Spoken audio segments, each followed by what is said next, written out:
अस्सलाम वालेकुम वरहमतुल्लाहि वबरकातुहू। मैं doctor Dilawar Hussain Madani homeopathic clinic दीदवाली डिस्कस एयरपोर्ट से।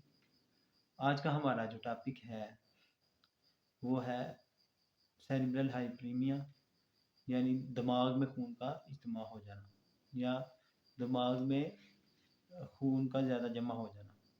तो इस मर्ज़ में मरीज़ का जो चेहरा होता है वो तमतमा जाता है, यानी उसका सुर्ख लाल होता है, और इसके अलावा इसकी गर्दन की जो शरेयानें होती हैं वो जो है तड़पती हैं, यानी उसमें फटकन हो जाती है। इसके अलावा दर्द बहुत ज़्यादा शदीद किस्म की होती है मरीज़ को।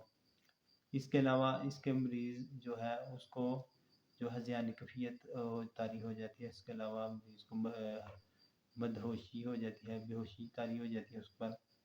इसके अलावा सकता की सी अलामात जो हैं वो मरीज़ पर छा जाती हैं।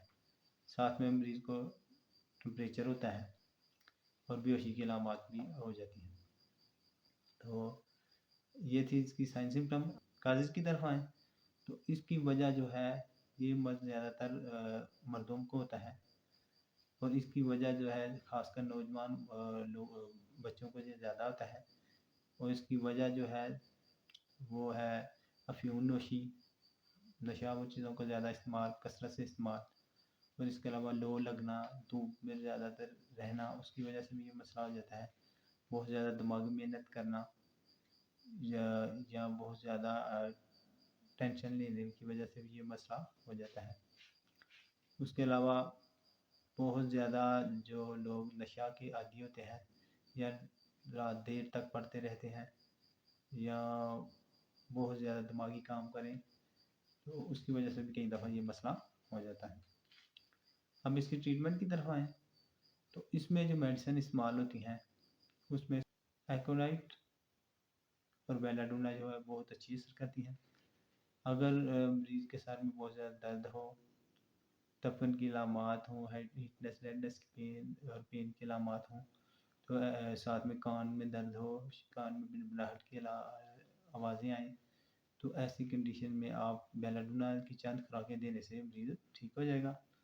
उसके अलावा अगर साथ में टेम्परेचर हो, मरीज़ में तशवीश भी पाई जाए, बेचैनी, बेकरारी और मौत का खौफ पाया जाए, तो प्यास भी पाई जाए, तो ऐसी कंडीशन में एकोनाइट की चंद खुराकें दें तो इंशाल्लाह मरीज़ ठीक हो जाएगा। डोज़ वैसी ही है, 2 घूंट पानी लें, उसमें 30 पोटेंसी के 5 कतरे डालें, तो आप उसे घंटा बाद दें, और जो ही मरीज़ थोड़ा बेहतर हो जाए तो फिर आप उसको सुबह दोपहर शाम कर सकते हैं। उसके बाद जसीमिया मेडिसिन है। जसीमिया भी इसमें बेहतरीन असर करती है, ख़ासकर उस वक़्त जब कि मरीज़ में बदहोशी की अलामात पाए जाएँ, असाबी कमज़ोरी की अलामात पाई जाएँ और साथ हल्का-हल्का टेम्परेचर पाया जाए, तो इस कंडीशन में आप दें, इंशाल्लाह मरीज़ ठीक हो जाएगा। उसके बाद आ जाती है ओपियम। ओपियम के मरीज़ जो है उसमें भी ज़ियानी कैफियत पाई जाती है। उसके अलावा इसके मरीज़ को जो है वो लेटे हुए खर्राटे मारता है।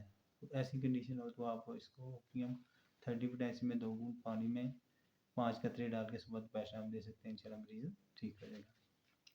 उसके बाद आ जाती है आर्निका। अगर बैरूनी चोट की वजह से ये मसला हो तो फिर आप आर्निका दें तो इस तरह मरीज़ ठीक हो जाएगा।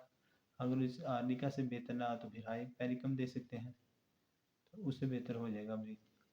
तो उसके बाद ये आ जाती है एहतियातों की बारी। तो प्रिकॉशंस जो है इसमें वो ऐसी हैं कि मरीज़ को आपने जो अंधेरे कमरे में जिसमें रोशनी कम हो, नॉर्मल हो, उसमें लिटा दें, और मरीज़ को जो सर वाली साइड ऊपर रखें। उसके अलावा इसके जो है गला, उसके गले के जो मतलब बटन वगैरह है उसको ओपन कर दें, थोड़ा रिलैक्स मरीज़ को रखें ताकि उसके गला घूटा ना जाए। उसके अलावा मरीज़ को जो है वो ज़ुद हज़म खुराक दें, दूध वगैरह उसमें सोडा वाटर वगैरह मिक्स करके आप दे सकते हैं, जिससे मरीज़ जो है बहुत जल्दी ठीक हो जाएगा। इसके अलावा ठंडे पानी के जो है वो आप उसके सर पे रख सकते हैं, या ठंडे पानी की पट्टियाँ करके बना के सर पे रखें, या बर्फ़ वगैरह सर पे रखें, तो इससे भी काफ़ी ज़्यादा फ़र्क पड़ेगा। तो इससे मरीज़ जो है उसको बहुत जल्दी शिफा याबी होगी। तो आज का हमारा टॉपिक ख़त्म होता है। अगर अच्छा लगे इसे लाइक शेयर और कमेंट करें। اور چینل کو سبسکرائب لازمی کریں تاکہ ہر نئے آنے والی ویڈیو آپ تک پہنچ سکے۔ اللہ حافظ۔